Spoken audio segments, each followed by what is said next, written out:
Welcome back to the channel. आज review कर रहे हैं एक ballistic missile KTM Duke 390। This is the BS6 model. तो सबसे पहले सारे चेंजेस के बारे में बात करेंगे एंड ऑल्सो जो एक्स्ट्रा फीचर्स ऐड किए गए हैं उसके बारे में बात करेंगे and in the end we talk about is this bike still worth buying in 2020 और नॉट। So before we start, special thanks to Frontier KTM for helping me out। अगर आपको भी Duke 390 देखना है या फिर KTM का और कोई प्रोडक्ट देखना है, शोरूम की सारी कॉन्टैक्ट डिटेल्स डिस्क्रिप्शन में, कॉल करिए, अपनी अपॉइंट बुक करिए, then go to your showroom and have a look. Now let's start with the video.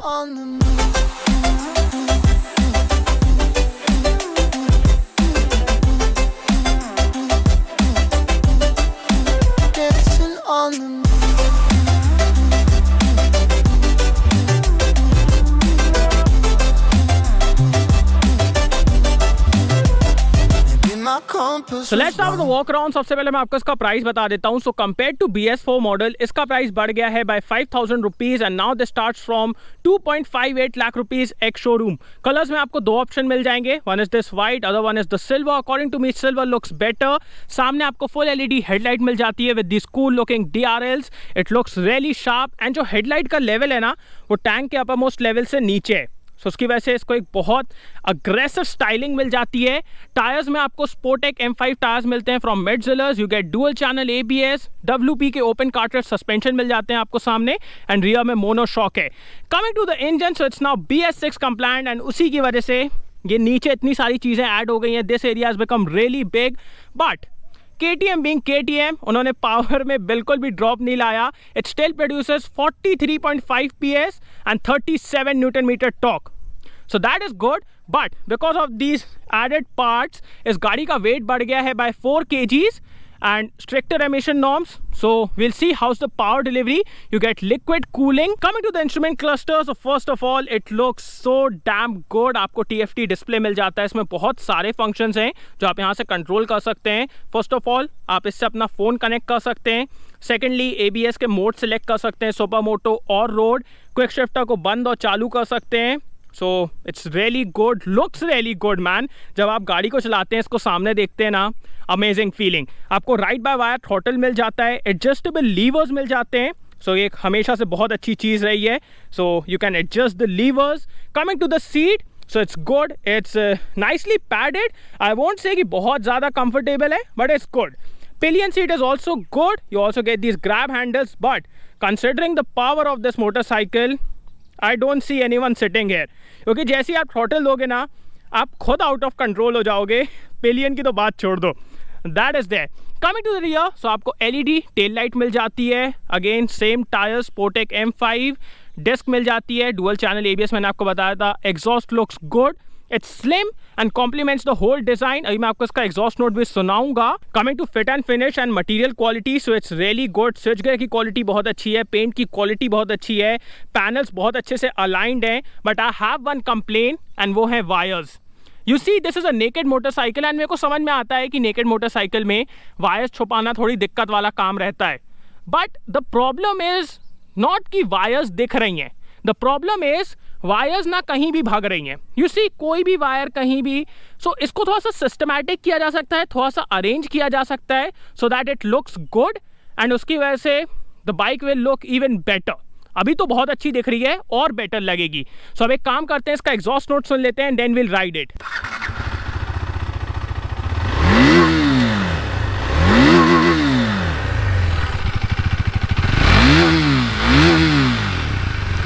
So let's go, start करते हैं इसके इंजन से।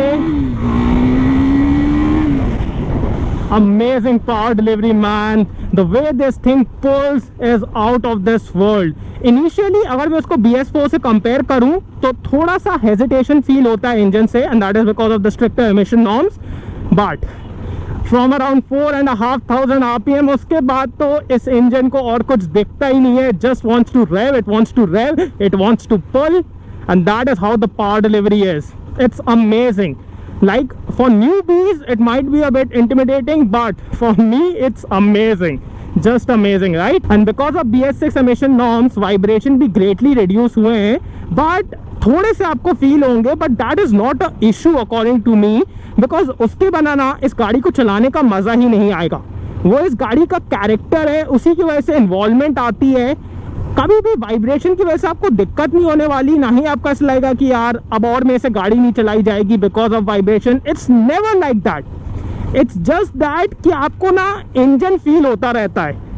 That is really good. I have no issues with the engine. Coming to the gearbox, so first of all आपको slipper clutch मिल जाता है, so you can do aggressive downshifts while cornering and all, and also because of slipper clutch is really light. Coming to the gearbox, so it's light, it's precise. shifting के मामले में कोई भी दिक्कत नहीं होने वाली है, कभी भी आपको false shifts नहीं देगा, ना ही false neutral देगा। It's amazing. And also you have quick shifter now, so you can do this, shift without the clutch. But one thing is there, ये क्विक शिफ्टर जब काम करता है बहुत अच्छे से काम करता है, बट जब काम नहीं करता है तो आपको एक जर्क फील होगा।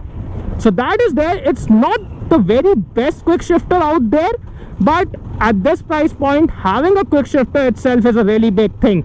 The thing is, इस क्विक शिफ्टर में ना प्रेशर सेंसर नहीं है, ये शाफ्ट की रोटेशन मेजर करता है, सो उसकी वजह से एक स्लाइट डिले आ जाता है। जो बड़ी बड़ी बाइक्स होती हैं, जो एक्सपेंसिव बाइक्स होती हैं, उसमें एक प्रेशर सेंसर होता है जिसकी वजह से शिफ्ट्स ना बहुत स्मूथ होते हैं, बट यहाँ पे वो सेंसर नहीं है, सो उसी की वजह से ये इतने अफोर्डेबल प्राइस पे अवेलेबल है। But it's not a issue man, you see at this price point I literally can not complain. So amazing gearbox, and with the added quick shifter आपको बहुत मजे आने वाले हैं, that is for sure. Coming to the brakes, आपको dual channel ABS मिल जाता है. Talking about rear brake, really good man. The bite is so good, it's so progressive, good feedback, and stopping power is also really good. And अब बात कर लेते हैं front brake के बारे में. Oh my God, amazing man, amazing. The bite is so good, it's so powerful. Newbies के लिए थोड़ा सा दिक्कत हो सकती है because the bite is really powerful, but for me it's amazing. There's so much feedback, there's so much connection, there's so powerful bite. यार amazing brake, like I need to test it once again. You see, amazing. कभी अगर आप गलती से जैसे एकदम से कुछ सामने आ जाता है, एकदम से कुत्ता आ गया, फिर कुछ आ गया, और एकदम से आप ये कर दो ना, you see, it's so powerful. So you need to be careful with it. But ABS का भी सेफ्टी नेट है आपके पास, so दिक्कत वाली बात नहीं है, and ABS बिल्कुल भी ज़बरदस्ती इंट्रूड नहीं करता है, so that is also good. Coming to the suspension, so जो initial stroke है ना सस्पेंशन का, you can say 80% is on the stiffer side, 20% जो initial stroke है ना, it has been damped really nicely कि वो थोड़े से गड्ढे पॉटहोल सह ले। so अगर आप गंदे रास्तों पे स्लोली जाओगे ना तो you will get a comfortable ride. ज़्यादा तेज जाओगे तो get ready for some action, okay? but handling के हिसाब से, फीडबैक के हिसाब से, this suspension is just bang on. There is so much feedback while cornering. मतलब रोड पे कुछ भी आता है ना, it sends you everything, it tells you everything, and that is the beauty of the suspension. At high speeds it's so stable, so composed.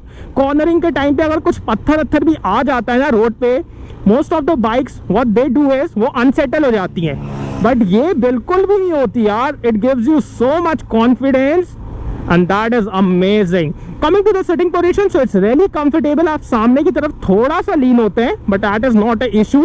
Foot PACS थोड़े से rear set है, but it's not an issue. आपको कभी भी ऐसे मतलब कोई pressure point नहीं बनता है, ना ही हाथ पे, ना ही बैक पे, कहीं पे भी नहीं. सो it's really comfortable. Oh my God, the power delivery is just amazing on this thing, man.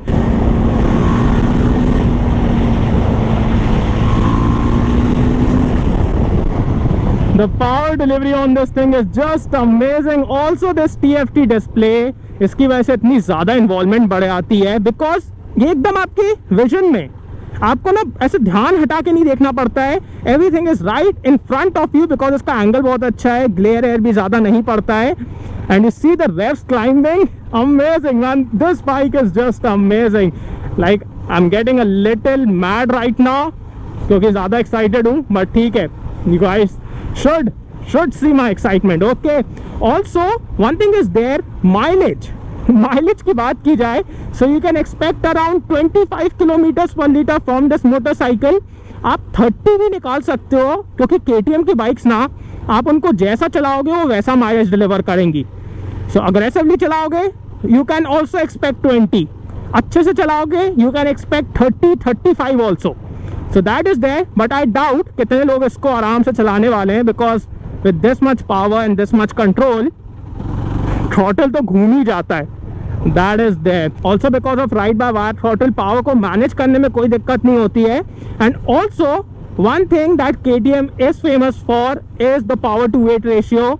इस गाड़ी का weight in the BS6 Avatar is 167 kgs and that is fairly light considering the power. and उसी की वजह से ये गाड़ी इतनी ज़्यादा nimble, इतनी ज़्यादा flexible हो जाती है, इतनी ज़्यादा manageable हो जाती है. बिकॉज you see, अगर आपके पास ज़्यादा पावर है और ज़्यादा वेट भी है तो उससे पावर टू वेट रेशियो का तो डिसएडवांटेज होता ही है. बट एक और चीज़ होती है, गाड़ी को कंट्रोल करना ना थोड़ा सा डिफिकल्ट हो जाता है, बिकॉज आपका वेट भी मैनेज करना है और पावर भी मैनेज करना है. बट यहाँ पे सिर्फ आपको पावर मैनेज करना है, वेट अपने आप हो जाएगा. Also the switch gear quality is really good. जो आपको यहाँ पे कंट्रोल बटन्स मिलते हैं, जो हॉर्न का बटन है, रियली गुड. यहाँ पे बिल्कुल भी कॉम्प्रोमाइजेस नहीं किए गए हैं. Also you can set the lever according to your preference, क्योंकि एडजस्टेबल है, तो वो एक बहुत अच्छी चीज़ है. आपको आफ्टर मार्केट नहीं ढूंढने पड़ेंगे. और हीटिंग का मेरे को अभी तक तो कोई भी इशू नहीं लगा है. One misconception people have is अगर गाड़ी का फैन चालू हो गया है मतलब हीटिंग इशू है, बट ऐसा नहीं है. यू सी फैन, हाँ बात कर लो तुम. यू सी फैन चालू होता है इंजन को कूल करने के लिए, so it's doing it's work. Fan चालू होने से कोई दिक्कत नहीं है. It's not a heating issue. Heating issue तब होगा जब गाड़ी हीट होके बंद हो जाए या फिर जर्क्स देने लगे. That is when the heating issue is. So heating के हिसाब से कोई इशू नहीं है, बट यस थोड़ी थोड़ी गर्म हवा लगती रहती है. But considering this is a KTM, heating भी इसका एक कैरेक्टर रहा है स्टार्टिंग से. And I have no issues, क्योंकि मैं हमेशा फुल पैंट और बूट्स पहन के गाड़ी चलाता हूँ. सो मेरे को कोई दिक्कत नहीं है. बट अगर आप चड्डा और चप्पल पहन के चलाएंगे तो गर्म हवा आपको लगेगी. ऑल्सो KTM की जो बाइक्स है ना, उनमें एक कैरेक्टर रहता है and that is what I love. मतलब मेरे पास ड्यूक 200 है. अभी की जो बाइक्स है ना, KTM ड्यूक 200 जो BS6 वाली है एंड KTM ड्यूक 125, उनमें आपको ये कैरेक्टर ज़्यादा देखने को नहीं मिलेगा. बट ऑन 390 RC 390 ड्यूक 250 आपको एक कैरेक्टर बहुत अच्छे से समझ में आता है. उसी की वजह से यार इन गाड़ियों से प्यार हो जाता है. उसी की वजह से आपको इनको चलाने में बहुत ज़्यादा मज़ा आता है. Because if a thing is really smooth, really practical, वो हर बार वो चीज़ सेम तरीके से करती है ना, अगर कोई बाइक है तो वो इन्वॉल्वमेंट नहीं रहता. Because you know how it will do it, how it will perform, you know everything about it. But with KTM bikes every time you ride it, आपको कुछ ना नया पता चलता है कि अच्छा कभी कभी मिड रेंज से एकदम से उड़ आएगी गाड़ी, या फिर एकदम से कभी कभी पता चलेगा कि अगर मैं बहुत ज़्यादा हायर गियर पे स्पीड कम रखूँ तो थोड़ा सा इंजन टक टक टक टक टक करने लगता है. So you get to know all these things. Yeah amazing. अब बात कर लेते हैं, should you buy this bike और नॉट. सो अब बात करते हैं should you buy this bike और not. So according to me KTM Duke 390 is still relevant in 2020 and that is a really big thing because you see automotive world ना बहुत ज़्यादा competition से भरा हुआ है. अगर आज एक कंपनी 10 ऑफर कर रही है तो कल एक और कंपनी आएगी बिकॉज ऑफ कंपटीशन एंड वो 20 ऑफर करेगी at a lesser price. But KTM Duke 390 एक ऐसा प्रोडक्ट है, इसके कंपटीशन में कोई आ ही नहीं पा रहा है. अगर आप सेम प्राइस पॉइंट में अदर प्रोडक्ट्स देखें और कोई भी बाइक नहीं है जो इतनी पावर ऑफर कर रही हो और इतने फीचर्स ऑफर कर रही हो. अगर आपको सिमिलर पावर और फीचर्स चाहिए तो आपको बजट बहुत ज़्यादा बढ़ाना पड़ेगा अगर आप दूसरे ऑप्शंस की तरफ देख रहे हैं. So that is really mind blowing. Like KTM is really killing it. They know what there customer needs and वही उनका सबसे बड़ा प्लस पॉइंट है. यू सी अभी KTM Duke 250 आई, लोग डिमांड कर रहे थे LED हेडलाइट की, KTM ने इंक्लूड कर दिया.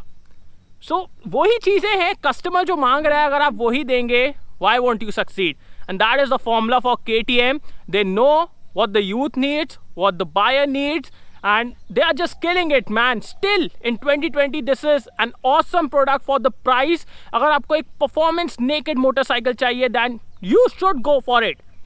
आपको बहुत ज़्यादा पैसे नहीं खर्च करने पड़ेंगे, ना ही आपको बहुत ज़्यादा सर्विसिंग के लिए दिक्कत होगी बिकॉज KTM का बहुत अच्छा नेटवर्क बन गया है इंडिया में.